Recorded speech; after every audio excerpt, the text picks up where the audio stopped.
Hi everyone and welcome back to the channel. So for every MBA students, there is always that one dream moment when months of preparation finally turn into a convert from a top B school. Today we have with us someone who has achieved exactly that. So joining us today is Souvik, who has successfully converted SIBM Pune and SCMHRD Pune, two of the most prestigious institutes under the Symbiosis umbrella through SNAP. In this session, we'll talk about his preparation journey, the challenges he faced during the process, and his GEPI experience, and the key lessons from SNAP Aspirants. So, Souvik, welcome to the sessions. We are really glad to have you here. Hi, good evening, everyone. So, to start with, could you briefly introduce yourself to our audience? My name is, as you already said, so I did my electrical engineering in Bachelor of BTech in Electrical Engineering from Indian Institute of Engineering Science and Technology, Shibpur. I was a graduate of 2023 batch. After that, I am currently working as electrical maintenance officer in Tata Steel Limited for the past 2.5 years. And yeah, that's more or less about my background. So, like coming to your academic background, and what motivated you to pursue an MBA? Yeah, so basically, the reason to me the pursuit of MBA was the gap which I found in my knowledge section while working. So, though I am much more proficient in technical knowledge, my business acumen was quite low, and therefore I thought that then MBA would provide me necessary hard skills. Along with that, there is always the talk of a peer community which one gets from the MBA and business understanding. So, those were things which I really motivated me to go for an MBA rather than staying in a niche role was rewarding, but it was niche, so I decided to venture into far greater opportunities. That's really nice. So, as we can see, there are other exams as well, right? CAT is there, that is there. So, when did you first decide that you wanted to prepare for SNAP as well and you wanted to target symbiosis colleges? Well, yes, so basically it was at the start of my preparation journey only. So when I was starting my preparation journey, I was looking at through the colleges, and there I went through all the tier 1 and tier 2 colleges. So in the tier 1 list there was also the name of Symbiosis Pune, and that made my interest come into Symbiosis colleges. And when I saw through which it takes, it was a SNAP exam. So that time I decided that to get into Symbiosis Pune, SNAP is necessary. Really nice. That's a quite insightful thing. But again, SNAP is known for being a speed-based exam, which make it slightly different from the other MBA entrance exams, right? So, when you began preparing, what was your strategy to prepare for SNAP? Yes, so as you said, a SNAP is a speed-based exam, and the main thing which one must keep in mind for SNAP is to cover all the topics. Like if for CAT or ZAT, it is quite possible that you may leave out some of the topics because after all, you will be anyway leaving out some questions. So in that way, even if you leave out two or three topics and those questions come, you can leave them out and still score a high. But in SNAP, it is much more necessary to know about everything actually, because it's not possible that you leave one question and you will score high percentage. In CAT or Z, that may possible. So my first and foremost target for SNAP was to cover the whole syllabus.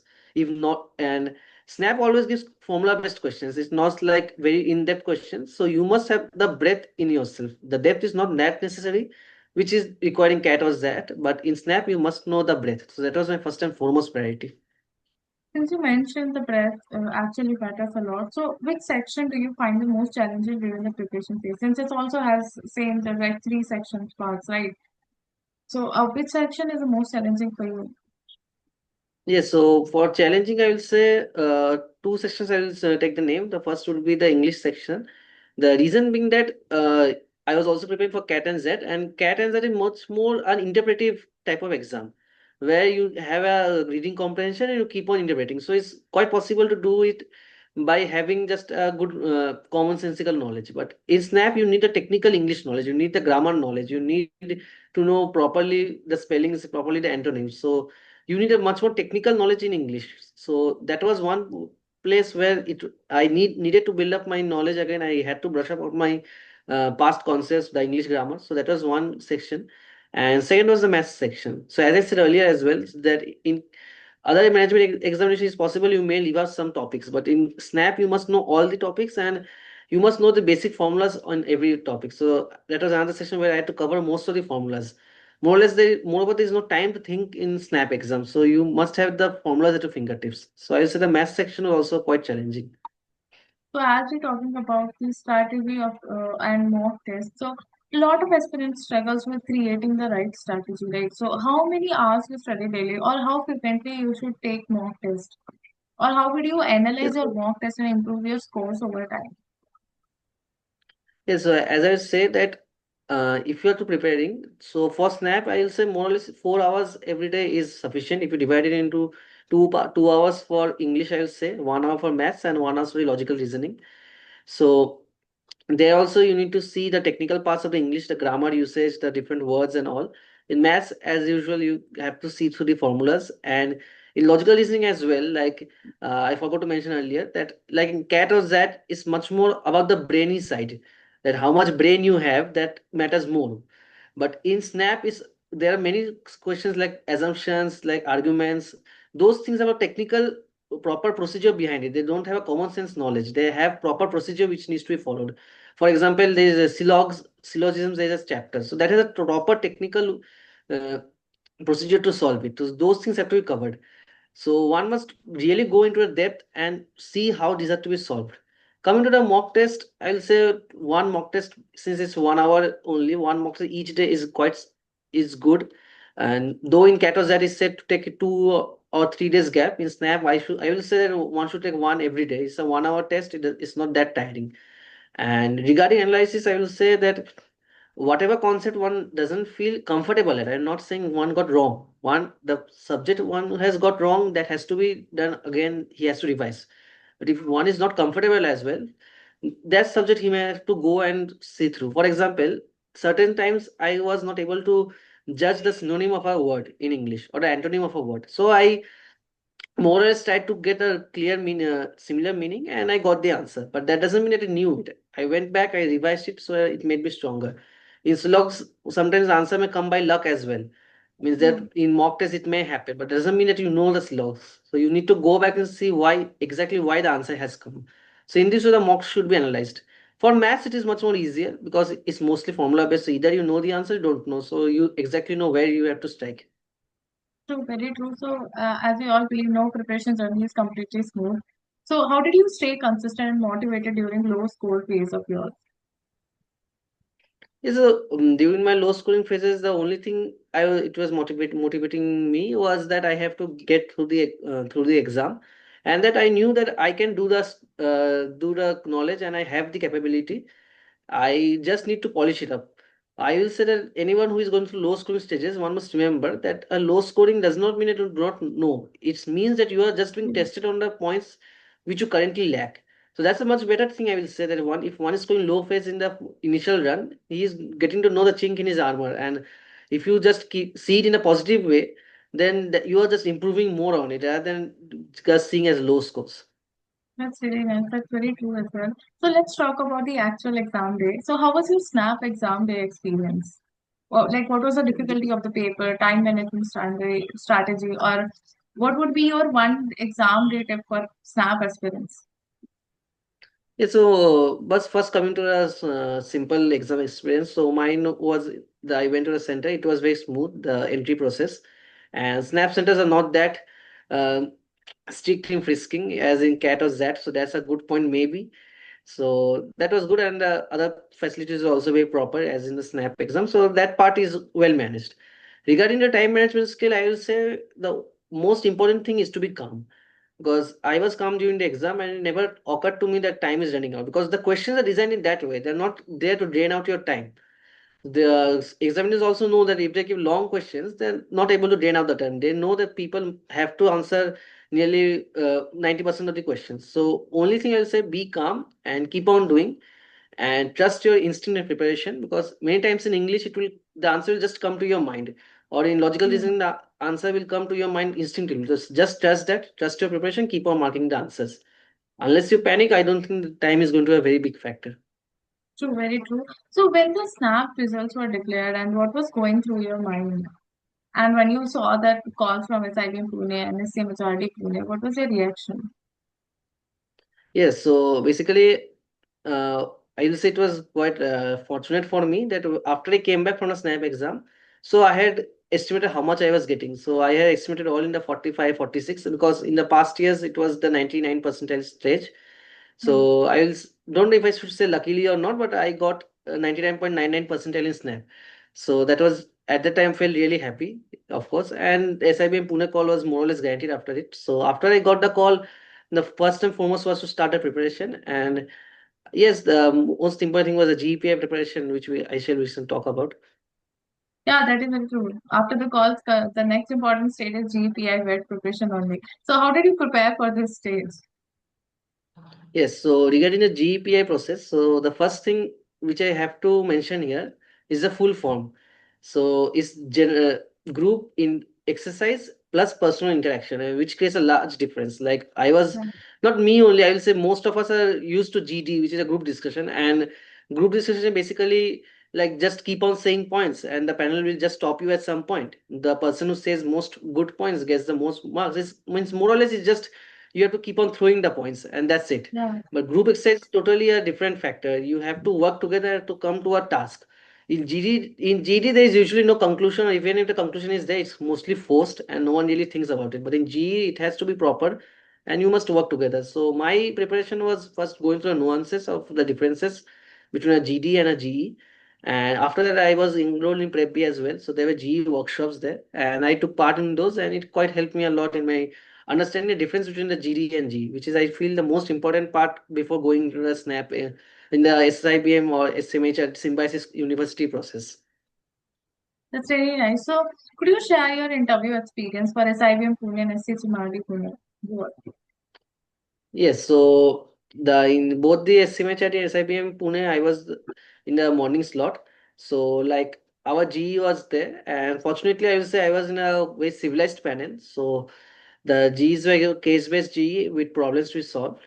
And one thing I will say first is that Symbiosis is a very student friendly, I will say, the process. The students, past students are always there to guide you through the different processes. It's not like they're only professors or you will be left in a lurch. So in that way, there's the very calming procedure. And second was the professors. The professors, when we first entered, they said that we are here for a group exercise and a personal interaction. We are not here for discussion where you are just going to throw points, or we are not here to interview Hmm. you and Yeah. grill you. We are here to interact with you. So in that way, the process was not that grilling or not that stressful. Regarding the G, as I said earlier as well, that we are given a problem to solve and we have to do it through. And regarding the personal interaction, the panelists were not that strict. They asked me certain questions and were keen to know my explanations on them. And in that way, the total process for me lasted around 40 minutes if I combine both. That's really nice. So was there any question that made you pause or think for a moment in your interview experience? Yes, so there was one question which I means they had twisted me around and they had asked me why I had to want to go to an MBA and I gave the answer which everybody gives. And after that, they asked me to name few people who have built an empire without having an MBA. And I thought it was a general awareness question. Means the question was a bit later. So I named Tata, I named Haldiram, and they had created big empires. And from there, the panelists asked me that, see, you know the answer to it. There's a very good answer as well. And Yeah. you should now realize that MBA is not necessary for building empires. You means I also work in Tata Steel. So she said that your founder didn't do an MBA and is now giving opportunity to so many people. So why you want to do an MBA? So that was really an unexpected question, twisting from that point. So in your GE, what were the topics in SIBM Pune and is it different from the SHMRD Pune? How different it is? The process is more or less same. And as far as I can remember, in SMHRD Pune, my GE was regarding that there is a shop and there are certain constants that don't means there is financial constant, a logistic constant, and the Yeah. shop is in a crowded place but is still not able to expand. So what should be the way to expand it? This was in SMHRD Pune, and we had to analyze it through different lenses. Like there was financial lens, ownership lens, and all these things were there, and we had to go through it. And in SIBM Pune, as much as I remember, that it was regarding an FMCG company, which was quite popular and his products were also quite good selling, but they were not getting retail orders. Means from the retailers who had to sell the Yeah. products. So we are told why it is happening. That was the first thing, and how to solve it. We are given five solutions, like increasing the retailer trust, giving some better online infrastructure. All these things were there. So we had to keep on solving through it and decide on the top four solutions which we are going to implement. That's really nice. So this is something many aspirants are curious about. My next question is going to be about that. Since you have converted both SIBM Pune and SCMHRD Pune, first of all, congratulations. So how do you personally see the difference between these two colleges? The difference, I will say, for me personally, the difference was getting clear, was told to me by the professor only during the interview. So I want to pursue the operations management, and SMHRD Pune doesn't provide operations. So for me, it will be going to SIBM Pune. I will be going to SIBM Pune. Other than, but that is personally. Other than that, if I have to say differences, so if somebody is interested in HR management, so in SMHRD, it is there in the name itself. So it specializes on HR, and SIBM Pune is better for general strategy and maybe finance roles. And other than that, SMHRD has a smaller campus in SIBM Pune, if that matters to anybody else. Other than that, I will say that both means other than these differences, which maybe one is administrative and one is academic, the both colleges are maybe said to be on the same part. Yes, if we're only looking at placements, then maybe there's a difference of few lakhs, but other than that, they are same. Yeah. It's really nice. So now for the most important part for our viewers. So if you had to give three key pieces of advice to SNAP aspirants preparing this year, what would they be? Yes, so first advice I will say is why preparing SNAP, that go through the whole syllabus. If you're preparing for SNAP, there's a good chance that you're also preparing for CAT or ZAT, and there you may have got the notion that we can skip certain parts, but don't do that in SNAP. And go through all the technicalities, the English section, the logical reasoning section, and the math section. You need to know all the technicalities, the processes behind the subjects. In catos that is totally different. You do not need that. You a lot of depends on the practice and common sense, but it's not that in snap. You need the proper knowledge and a proper procedures to solve each and every question. Second would be to properly know the nuances of the general GE, the group exercise. All of us have, from the college days, have gone through numerous GDs and we know how to give them. But G is totally different, and if one goes with the mindset of a GD in a GE, then he is not going to go get through it. That is totally sure. So be perfectly sure on the GE part.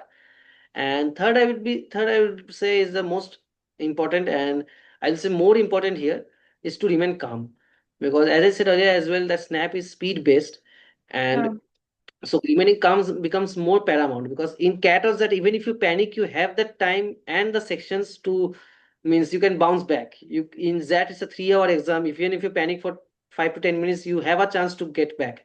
In CAT also is a 2 hour exam, so even if a little bit of panic, you may be able to have a chance again. But in Snap, it's not that easy.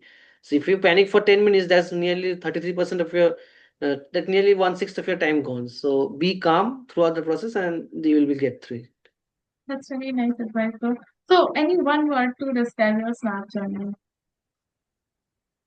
Well, I say the Snap journey was exciting because it was means exciting would be the one word, for the only reason that it was much newer to me. For the other exams I gave, the exercise, again I'm coming to that. The group exercise was totally a new concept, and that was means very new. I have never heard about it before the snap process, so it was exciting. There are many things which I learned in the whole process, and that's good. So any one mistake you would avoid if you restart your preparation? Yeah, so if I restart my preparation, I will say like I give all three attempts of snap, and in the first and second attempt I was not able to cover the whole syllabus, so in which I lost marks. So again the same thing, I try to cover the whole syllabus. And second mistake I will say is that initially when I started the GE in the actual interview. So I was not getting too much collaboration from others. So I was giving my points, but they were not agreeing, and I was a bit defensive on my point. So that I should not have been done, because it is okay to do in GD. In GD, you can turn it into a debate as well. That's no issue. Sometimes GDs turn into debates, but in GEs that's not the point. So I would have, if I had against our preparation, I keep in mind that in GE, if I am wrong, then I have to accept it and move along with the group rather than trying to prove myself right.